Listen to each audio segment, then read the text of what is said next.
Exploration of Life, Quantum Entanglement and the Other. Xiefeng, December 25, 2015. Translation edited by Qin Yu. The most exciting discovery at the forefront of science is quantum entanglement. For the scientific definition and related knowledge about quantum entanglement, please search Baidu. As there is a vast amount of information available, I will only extract one aspect that relates to life for your consideration. This aspect is, no matter how far apart two entangled particles are, even if they are separated by 100 light-years, if one particle smiles, the other particle will also smile simultaneously, regardless of the distance. Similarly, if one particle cries, the other will inexplicably cry as well. The entanglement between these two particles, in my view, represents affinity. As long as there is affinity, no matter how far apart the particles are spatially or how long the time gap is, there is mutual influence and instantaneous information transfer between them. From the perspective of Tai Chi, yin-yang, thinking, everything in the universe is composed of unified pairs of opposing factors, such as yin and yang, light and dark, up and down, soft and hard, rough and fine, positive and negative, beautiful and ugly, etc. Therefore, where there is positivity, there is also negativity, or opposition. For example, matter and non-material, particles and antiparticles. Quantum entanglement is the entanglement between particles and antiparticles. They are inseparable, deeply interconnected, and have 1,000 years of harmony, but they cannot embrace each other. If they do, they would perish together and vanish completely. I propose that since everything in the universe is composed of unified opposing factors, and since particles and antiparticles exist, it follows that humans, as a special matter, must also have an opposing counterpart, that is, the existence of the anti-human. In simple terms, this refers to a person's other half. Does this other half exist? If it does not exist, then the principle of the unity of opposites is not a universal law of the universe. If it does exist, then where is my other half? According to the principle of the unity of opposites and the phenomenon of particles and antiparticles, the other half must exist. Let us first assume that every person has an other half. So, where is this other half? What does the other half mean to each of us? Should we seek out the other half? The phenomenon of quantum entanglement has already hinted to us. When I suffer, my other half will also feel the pain. When I reach a climax, my other half will also experience it simultaneously. Conversely, when the other half is anxious, I will feel anxious. When the other half is happy, I will be in a joyful state too. According to quantum entanglement, when I am in pain, my other half is also in pain, even if my other half lives on Mars. The problem is, how can we know if the other half is also inexplicably in pain?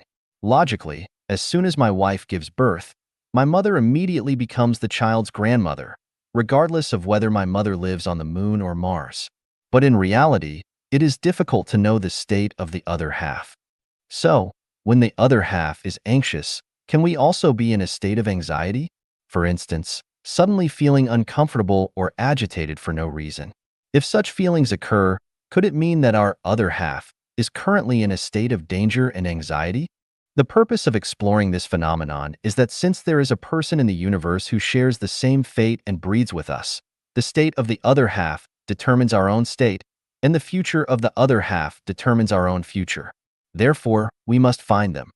Otherwise, the passive situation of being a kite flying on its own will be difficult to eliminate, and we will never be able to move from the realm of necessity to the realm of freedom. Where is the other half? Since particles and antiparticles feel the same and are interconnected, we can find our other half from our own state and feelings.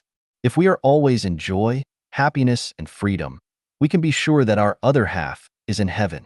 If we are always in desire and greed, placing great importance on money, power, fame, and lust, then our other half must be on earth. If we are always in anxiety, worry, fear, and dread, our other half is certainly in the animal world. If we are always in a state of anger, agitation, or depression, then our other half is certainly in hell. Similarly, one can accurately find their other half in 20 parallel worlds and 36 dimensional spaces. Why must we find the other half? Because without finding our other half, we will always be like a kite controlled by the other half, forever incomplete, unable to achieve self-harmony, and unable to escape the passive situation. We will never be able to control our own destiny, be our own master, or reach the ideal state we aspire to, and we will never achieve completeness. The Tai Chi diagram, also known as the first diagram of China, composed of yin-yang fish, represents a self-harmonious and complete outcome.